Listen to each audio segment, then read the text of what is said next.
नमस्कार, आप सभी का बहुत-बहुत हृदय से आपका स्वागत है, अभिनंदन है।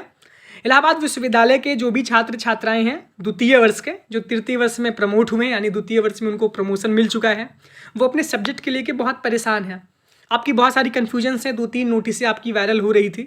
आपने डीन कला संकाय के ऑफ़िस में आप गए होंगे, तो वहाँ पर भी एक नोटिस बोर्ड पे कुछ सारी चीज़ें लिखी हुई थी। तो उसी पे आज आपसे चर्चा करनी है।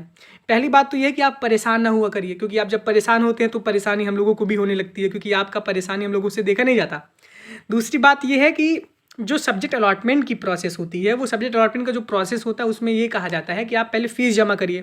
फ़ीस जब आपकी जमा होगी, क्योंकि जो नोटिस इन्होंने निकाली थी कि द्वितीय वर्ष का प्रमोशन सर्टिफिकेट आप लेके जाइए, स्कोर कार्ड लेके जाइए, उसके बाद जो भी प्रोसेस आप वहाँ से करवाइए। लेकिन कभी भी जब आपका सब्जेक्ट का अलॉटमेंट होता है, वो आपकी फ़ीस रसीद पर होता है। आपने जब प्रथम वर्ष में आपके तो एडमिशन ऑनलाइन हुए थे, लेकिन जब आप द्वितीय वर्ष में गए होंगे तो आपका एनरोलमेंट आपकी फ़ीस रसीद पे हुआ होगा। आपने सिंपल सा प्रोसेस देखा होगा। इसी वजह से जो सिलेबस का जो आपका ड्रॉप करने वाला, जो सब्जेक्ट ड्रॉप करने वाला जो आपका पूरा प्रकरण है, इसमें पहले आपकी फ़ीस सबमिट होगी। जो भी महाविद्यालय के छात्र हैं, जो भी मेन कैंपस के छात्र हैं, वो पहले तो फ़ीस को सबमिट करेंगे। अब फ़ीस को कैसे सबमिट करेंगे? अभी आपका पोर्टल खुला नहीं है, तो जब वो पोर्टल खुलेगा तब मैं यहाँ से आपको बता दूंगा, तब आप फ़ीस को वहाँ से जमा कर सकते हैं। कॉलेजेस के विद्यार्थी वहाँ से फ़ीस को जमा करेंगे। इसके बाद फिर अगला प्रोसेस आपका होगा प्रमोशन सर्टिफिकेट का। प्रमोशन सर्टिफिकेट मिले या ना मिले कोई बहुत आवश्यक नहीं रहता, लेकिन चीज़ें ये रहती हैं कि आधार कार्ड ज़रूरी होता है, आपकी फ़ोटो ज़रूरी होती है और आपकी फ़ीस रसीद बहुत ज़रूरी होती है। तो जब आपकी फ़ीस जमा होगी, फिर आपका प्रमोशन सर्टिफिकेट मिलने का प्रोसेस होगा। ये दोनों प्रोसेस होने के बाद ही आपका सब्जेक्ट का अलॉटमेंट होगा।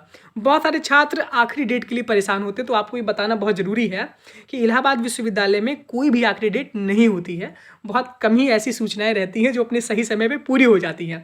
बाकी आखिरी डेट लगातार बढ़ती रहेगी। विश्वविद्यालय 31 मई तक खुला है। आपका समर वेकेशन जो हो रहा है, वो 1 जून से लेकर के 6 जुलाई तक हो रहा है। अगर ये प्रोसेस होगा तो इसी दरमियान होगा। अगर ये प्रोसेस नहीं होगा 31 तारीख तक, तो ये प्रोसेस आपको आगे, जब आपका जुलाई में विश्वविद्यालय खुलेगा, यानी 6 जुलाई के बाद जब आपका 7 तारीख को विश्वविद्यालय खुलेगा, उसके बाद ये प्रोसेस होगा। आपकी क्लासेस कब से चलेंगी? आपकी क्लासेस चलने की नोटिस 4 तारीख से आई थी। समर वेकेशन 6 तक हो रहा है। तो ये सारी कन्फ्यूजन्स रहती है नोटिसों में, तो इतना आपके पास कॉमन अंडरस्टैंडिंग है कि आप इसको समझ सकते हैं। जब छुट्टी की नोटिस 6 तारीख तक आई है, तो आपका सब्जेक्ट अलॉटमेंट भी 6 के बाद ही होगा। जो भी 10-5 दिन का समय लगे, 10-5 दिन के बाद आपकी प्रॉपर क्लासेज उसके बाद ही चलेंगी। आप बहुत ध्यान से कोशिश ये करिएगा कि सब्जेक्ट जो आप ड्रॉप करेंगे, उसको पहले अच्छे से मंथन कर लीजिएगा। आपके पास बहुत टाइम है। आपको क्या सब्जेक्ट लेना है, क्या सब्जेक्ट नहीं लेना है, इसके पहले मैंने एक उस पे वीडियो डाला है, आप वहाँ पर भी जाके देख सकते हैं। लेकिन जो भी महाविद्यालय के छात्र हैं, जो भी मेन कैंपस के छात्र हैं, वो इस प्रक्रिया के लिए बिल्कुल भी परेशान ना हों। मान लीजिए कि इसी बीच कोई आपकी प्रक्रियाएँ होती हैं, तो आपको यहाँ से सूचित कर दिया जाएगा, लेकिन आप बिल्कुल भी इसके लिए अभी परेशान ना हों। पहले तो फ़ीस जमा होगा, जब फ़ीस जमा होगा उसके बाद आगे की चीज़ें आपको बताई जाएँगी। अगर आप घर भी जा चुके हैं तो उसके लिए बहुत परेशान हो, क्योंकि फ़ीस ऑनलाइन जमा होती है।